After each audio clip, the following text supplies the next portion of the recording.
Bom dia, povo de Deus, graça e paz, tudo bem com você? Voltei para mais um momento de reflexão da palavra do Senhor. E a nossa reflexão de hoje está em 1 Coríntios, no capítulo 10, do verso 1 ao 13. Mas, antes de começar, não se esqueça de deixar o seu like, compartilhar essa mensagem e se inscrever nesse canal. Amém, amados? Compartilhe, porque quando você compartilha, o YouTube entende que ela é relevante e assim você me ajuda a abençoar mais pessoas. Então vamos lá? Venha comigo. Lá em 1 Coríntios, no capítulo 10, do versículo 1 ao 13, o tema é o aviso de Deus. Aqui no título de 1 Coríntios está assim, exemplos da história de Israel. Então, vamos ver qual que é o aviso de Deus para nós nesta manhã? Vamos lá. Ora, irmãos, não quero que ignoreis que nossos pais estiveram todos debaixo da nuvem, e todos passaram pelo mar, e todos foram batizados em Moisés, na nuvem e no mar, e todos comeram de uma mesma comida espiritual, e beberam todos de uma mesma bebida espiritual, porque bebiam da pedra espiritual que o seguia, e a pedra era Cristo. Primeira coisa que nós vemos aqui, exemplos da história de Israel. A palavra de Deus, queridos, ela nos orienta de que maneira nós devemos viver as nossas vidas. E nesta manhã, a palavra do Senhor nos dá mais uma vez uma orientação, uma direção de como nós temos que viver a nossa vida. E aqui, Paulo, escrevendo a carta aos Coríntios, ele fala assim: olha, irmãos, eu não quero que vocês sejam ignorantes a respeito de alguns assuntos, ou seja, que vocês não tenham o conhecimento do que os nossos pais, eles estavam debaixo da nuvem. Todos eles passaram pelo mar, todos eles foram batizados em Moisés, tanto na nuvem quanto no mar. Todos eles beberam de uma bebida espiritual e também comeram de um alimento espiritual. Então aqui nós vemos que o povo de Israel, ele foi o que? Ele desfrutou da graça divina, né, amados? E aqui essa palavra é para cristão, essa palavra é para pessoas remidas, convertidas, que conhecem a palavra de Deus, que já aceitaram a Jesus como o Salvador de suas vidas. Então, se essa palavra é para cristão, e se é um exemplo a história de Israel para nós, o que de lição ela traz para as nossas vidas nesse dia? Então vamos lá. Aqui fala a primeira coisa, que todos desfrutaram de um mesmo alimento, que todos desfrutaram de um mesmo batismo e também de uma mesma água. Isso nos mostra o quê? Queridos, nós como igreja de Deus, todos desfrutamos do mesmo alimento, desfrutamos da mesma água, da mesma fonte, e essa fonte se chama Jesus. Nós como conhecedores da palavra, remidos, salvos em Cristo Jesus, temos já o conhecimento, né, da palavra de Deus. Entenda, nós não somos a verdade, nós ensinamos a verdade. Nós falamos, nós pregamos sobre esta verdade. Por que que eu falo isso? Porque infelizmente nos dias de hoje, muitas pessoas pensam que ela é a verdade e quer enfiar essa verdade goela abaixo das pessoas. Queridos, nós não somos, nós ensinamos a verdade e a verdade tem um nome. Essa verdade se chama Jesus Cristo, porque lá em João ele fala assim: eu sou o caminho, a verdade e a vida. Então precisamos compreender que todos nós, povo de Deus, igreja de Deus, nós também desfrutamos deste alimento, nós também desfrutamos dessa bebida espiritual, né? Dessas águas que nos limpa, que nos purifica. Então isso traz a nós que todos nós participamos também de tudo, participamos desta água, deste alimento, desta comida, fazemos parte como um corpo, né? Nós somos membros uns dos outros, né? E para que esse corpo seja perfeito, todos nós nos alimentamos do mesmo alimento, que é a palavra de Deus. Só que continuando aqui, a palavra vai nos falar o seguinte: Paulo, né, ele falando com a igreja de Corinto, é até interessante que eu trouxe aqui para vocês, que a igreja de Corinto, antes de dar continuidade ao próximo versículo, a igreja de Corinto era uma igreja intelectualmente arrogante. Tá? Outra coisa, era materialmente próspera e também moralmente corrupta. Então, por isso que Paulo trouxe o exemplo da história de Israel para a igreja de Corinto. E eu quero que você veja de uma forma diferente nessa manhã. Por quê? Quando se fala em igreja, que Paulo escreveu para a igreja, nós pensamos nas igrejas. Mas eu quero que você pense agora em você como igreja. eu, como igreja, porque nós somos igreja, né? Igreja não é um templo, igreja não é 4 paredes, igreja não é um lugar. Igreja somos nós somos templo de Cristo. Então, ali o lugar onde nós estamos para cultuar a Deus é um lugar onde nós nos reunimos, né? Consagrado sim para este fim, mas nós somos igreja, então aonde nós formos, onde nós estivermos, precisamos continuar sendo igreja. E então eu quero que você traga para a sua vida isso, que você é a igreja. Então Paulo, quando ele escreve esta carta à igreja de Coríntio, ele escreve também a nós, hoje, nos dias de hoje, como igreja, qual deve ser o nosso comportamento. Por quê? Porque naquela época a igreja de Coríntio, como eu falei, ela era arrogante, ela era o quê? Próspera, ela era abençoada, mas também era corrupta, infelizmente moralmente corrupta. Então Paulo, ele vai dar o exemplo do povo de Israel, ele fala, olha, todos participaram do mesmo manjar, do mesmo alimento, da mesma comida, passaram pelas mesmas experiências, assim como vocês passaram, mas, né, sempre tem um mas o que acontece? Aqui no versículo 5 nós vamos ver, mas, o que eu falei do mas? Mas Deus não se agradou da maior parte deles, olha só, por isso foram prostrados no deserto. Olha aqui, amados, que interessante, mas Deus não se agradou da maior parte deles. Muitas vezes nós achamos que a maioria é a voz de Deus, que a maioria tem razão, só que não é bem assim, porque aqui na palavra de Deus mesmo fala que Deus não se agradou do quê? Da minoria? Não, da maior parte deles. Por quê? Porque a maior parte deles foi a maior parte deles que tentaram a Deus. Nós vamos ver nos próximos versículos que eles foram o quê? Eles foram idólatras, eles se prostituíram, eles deixaram, na verdade, de adorar, de servir, de ser fiel ao Senhor. Então, Deus não se agradou daquele comportamento. E aqui no versículo 6 fala assim, e estas coisas foram-nos feitas em figuras para que não cobicemos as coisas más, como eles cobiçaram. Paulo alertando a igreja de Corinto, olha, eles cobiçaram o que era mal, eles fizeram o que era mal. Então, tudo aquilo que aconteceu na vida deles foi deixado o exemplo para que nós não venhamos a seguir os seus passos. E não é diferente conosco hoje, não é verdade? Como igreja de Deus, hoje essa palavra também nos alerta, tanto que o tema dessa mensagem é o aviso de Deus para as nossas vidas, o aviso de Deus na nossa conduta, no nosso comportamento. Por quê? Queridos, tudo isso foi deixado como figuras para que a gente não cobice, ou seja, não faça o que eles fizeram. Por quê? Porque eles fizeram o que era mal, está escrito aqui no versículo 6. Então é um alerta de Deus para nossas vidas, né? É um alerta para que nós venhamos a nos despertar como igreja, qual tem sido a nossa conduta, qual tem sido o nosso comportamento. Fala assim no versículo 7, ó, não vos façais, pois, idólatras, como alguns deles, conforme está escrito, o povo assentou-se a comer e a beber e levantou-se para folgar, e não nos prostituamos, como alguns deles fizeram, e caíram num dia 23.000. Olha o que a palavra de Deus nos alerta. Muitas vezes nós sabemos que idolatria aqui, às vezes você fala assim, mas eu sou cristão, eu não sou idólatra. Paulo estava escrevendo para uma igreja cristã, né? Só que uma igreja cristã, que como eu falei para vocês, ela era infelizmente moralmente corrupta, ela era intelectualmente arrogante. Então nós precisamos entender que tudo aquilo que ocupa o lugar de Deus no nosso coração é uma idolatria. Quanto tempo nós passamos meditando a palavra de Deus? E quanto tempo nós passamos fazendo outras coisas que eu não quero nem citar aqui, porque nós sabemos, cada um de nós sabemos, né? Então, quanto tempo nós passamos, né, na presença de Deus e fazendo outras coisas? Não estou falando dos nossos deveres, não estou falando das nossas responsabilidades, estou falando daquilo que ocupa o nosso tempo, que rouba o nosso tempo de Deus. Então, Paulo está falando para cristão, Paulo está falando para crente, então é para nós.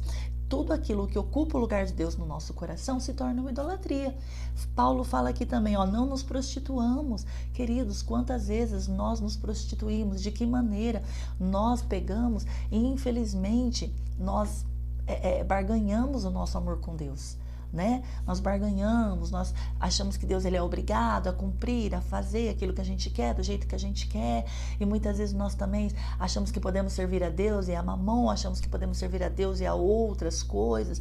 Estamos sempre com um pé no mundo, um pé na igreja, um pé ali, um pé aqui, quando a palavra de Deus fala que sem a santificação ninguém verá o Senhor, né? Só que ele fala mais, aqui fala assim, ó, e não tentemos a Cristo, como alguns deles também tentaram, e pereceram pelas serpentes. Às vezes você para analisar e fala assim, mas eu como cristão eu não tento a Deus. Será que nós não tentamos a Deus com as nossas palavras? Será que nós não tentamos a Deus com as nossas atitudes, queridos? Deus nos deixou isso como um aviso. Vamos lá em Êxodo, no capítulo 17. Êxodo capítulo 17, nós vamos ler do versículo 2 e o versículo 7. Diz assim, ó. E chamou aquele lugar Massá e Meribá, por causa da contenda dos filhos de Israel, e porque tentaram ao Senhor, dizendo, está o Senhor no meio de nós ou não? Quantas vezes nós não nos achamos falando a mesma coisa? Peraí, Deus é comigo ou não é?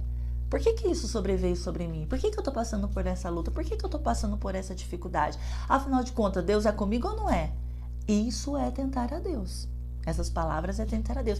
E eles foram além, muito além. Lá no versículo 7, esse é o versículo 7, né? O 2 fala assim, ó. Então contendeu o povo com Moisés e disse, dá-nos água para beber. E Moisés lhe disse, por que contendeis comigo? Por que tentais ao Senhor? Olha só, o povo não estava satisfeito. Muitos de nós, muitas vezes, não estamos satisfeitos com aquilo que Deus faz. Não estamos satisfeitos com a nossa vida, não estamos satisfeitos com a nossa família, não estamos satisfeitos com o nosso trabalho e ficamos questionando a Deus. Então ele fala aqui, ó, por que tentais ao Senhor? Né? Então você vê que de uma outra maneira nós também tentamos a Deus muitas vezes com as nossas atitudes, com as nossas palavras. E o povo de Israel, lá em Números, olha só o que eles tiveram a capacidade de falar. Muitas vezes, querido, nas nossas vidas, nós achamos que somos melhores que as outras pessoas, né? Que nós não, eu não falo isso, esse tipo de coisa, mas nós vamos ver aqui no capítulo 21, que muitas vezes nós nos comportamos como o povo de Israel. Olha o que o povo de Israel falou lá no versículo 5. E o povo falou contra Deus e contra Moisés. Por que nos fizeste subir do Egito para que morrêssemos nesse deserto? Pois aqui nem pão nem água há. E a nossa alma, olha só, e a nossa alma tem fastio deste pão tão vil. Olha que ponto o povo de Israel chegou. A ponto de falar que a alma deles estava com fastio do pão, do maná que vinha do céu. Olha o versículo 7. Por isso o povo veio a Moisés e disse, havemos pecado, porquanto temos falado contra o Senhor e contra ti. Ora, o Senhor que tire de nós... Ora, ao Senhor que tire de nós estas serpentes. Então Moisés orou pelo povo. Olha que situação, queridos. Depois o povo reconheceu que estava errado. Mas aqui no versículo 21, eles falam assim que estavam com fastio, com nojo do pão que Deus tinha dado. Eu anotei aqui para vocês o significado. E olha que coisa, gente. Deixa eu ver aqui. Fastio, repugnância pelo alimento, tédio, enjoo. Olha só o que eles falaram mais. Deste pão tão vil. Olha só, que não vale nada. Olha o que significa vil. Desprezível, que não vale nada, insignificante, que tem pouco ou nenhuma importância. Queridos, quantos de nós muitas vezes não nos comportamos como o povo de Israel? Eles falaram que estava enjoado daquele pão. Eles falaram que aquele pão que era o maná que vinha do céu, que milagrosamente vinha do céu, não significava nada para eles. Muitas vezes nós, com a nossa conduta e com o nosso comportamento, nós agimos da mesma forma. Nós temos o mesmo comportamento. Nós agimos do mesmo jeito. Nós não estamos felizes, não estamos contentes com aquilo que o Senhor nos deu. Então é um ponto de alerta para as nossas vidas. Por quê? Você acha que Deus ele pode rejeitar alguém? Você acha que Deus ele pode recusar alguém? A palavra de Deus, nós continuarmos lendo aqui em 1 Coríntios, nós vamos ver que sim, que Deus, ele recusa sim. Por quê? Porque o povo tentou, o povo foi idólatra, o povo se prostituiu. E nós, como igreja de Deus, precisamos olhar para dentro de nós, olhar para a nossa conduta. Queridos, o que é conduta? Conduta é o procedimento, é o modo de agir, de se portar perante a sociedade, tendo como base crenças, culturas, valores morais e éticos que seguem. Qual tem sido a nossa conduta diante da sociedade? Já que nós seguimos como base a palavra de Deus, já que nós seguimos como base os princípios bíblicos, mas qual tem sido a nossa conduta? né? O que nós temos mostrado para o mundo com as nossas palavras, com o nosso comportamento, com as nossas atitudes. Então, é um alerta para nós. E Deus está nos avisando. Olha o que fala aqui. E não murmureis, como também algum deles murmuraram e procederam e pereceram pelo destruidor. Olha aqui, quando você critica, quando você murmura, quando você se rebela, querido, aqui fala, não murmureis. Nós abrimos portas para o inimigo quando a gente murmura, quando a gente critica, quando a gente tenta a Cristo. Ora, tudo isto lhe sobreveio como figura, estão escritas para aviso nosso. Olha Deus nos alertando, olha Deus nos avisando, olha Deus nos mostrando que nós, como povo de Deus, como igreja de Deus, precisamos ter um comportamento santo, né? Precisamos ter um comportamento, como foi falado aqui, com base nos princípios bíblicos. E olha o que fala aqui no versículo 11. Porque estão escritos para aviso nosso, para quem já são chegados os fins dos séculos. Os fins dos séculos já estão aí. Nós estamos vivendo, queridos, os últimos dias. Então precisamos abrir os nossos olhos espirituais. Lembra que eu falei para vocês? Às vezes nós vamos junto com a maioria. Só que Deus ali não se agradou da maioria, porque a maioria estava errada. A maioria tentou a Deus, a maioria se prostituiu, a maioria criticou, a maioria idolatrou. Então, tome cuidado com a maioria. Aqui no versículo 12 fala assim, ó, aquele, pois, que cuida estar em pé, olhe, não caia. E no 13 fala assim, não veio sobre vós tentação senão humana, mas fiel é Deus, que não vos deixará tentar acima do que podeis. Antes, com a tentação, dará também o escape para que possais suportar. Então, Deus não vai nos deixar ser tentado além das nossas forças.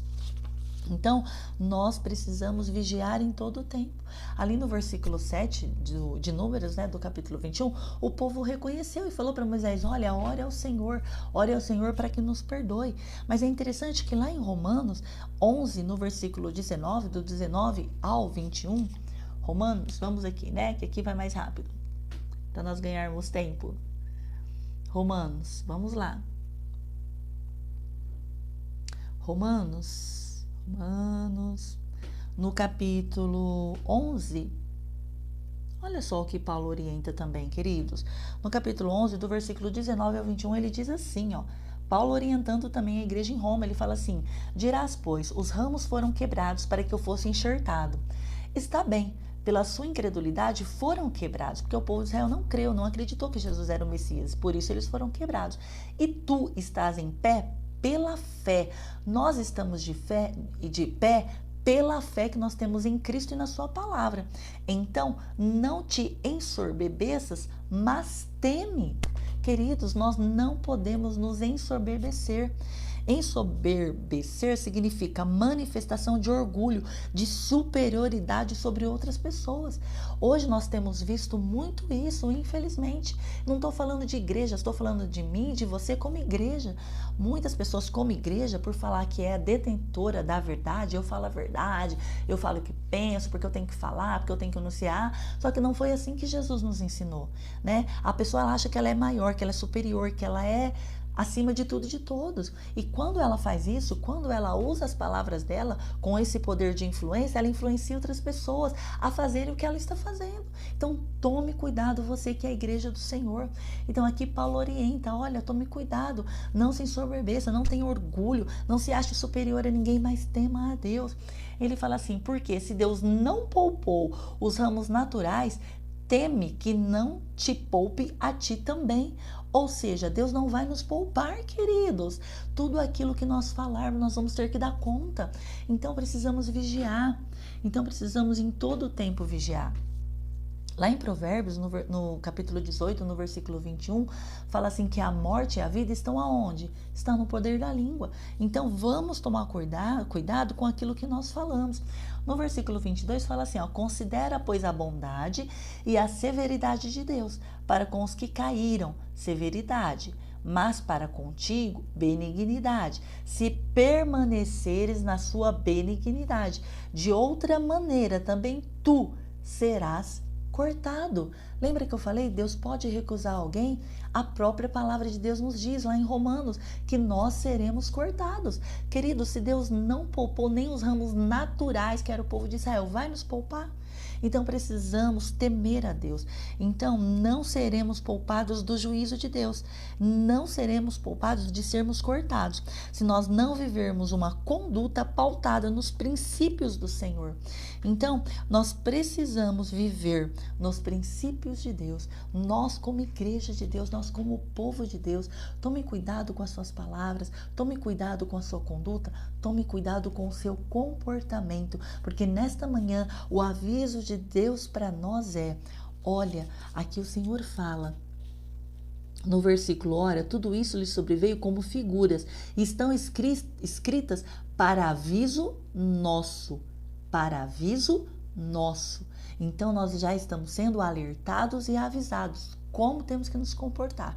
Então, querido, fica essa palavra para o teu coração nesse dia, que você possa seguir os princípios da palavra de Deus. Não é porque somos cristãos, não é porque falamos da verdade que somos ela. A verdade é Jesus Cristo. E se a verdade é Jesus, nós precisamos também viver como Jesus viveu, falar como Jesus falou e andar como Jesus andou. É simples assim. Que essa palavra fique no teu coração, que Deus possa te abençoar grandemente. Não se esqueça de compartilhar e deixar o seu like. Até o nosso próximo encontro, a nossa próxima lição da palavra do Senhor. Deus te abençoe grandemente, em nome de Jesus, e até o próximo vídeo.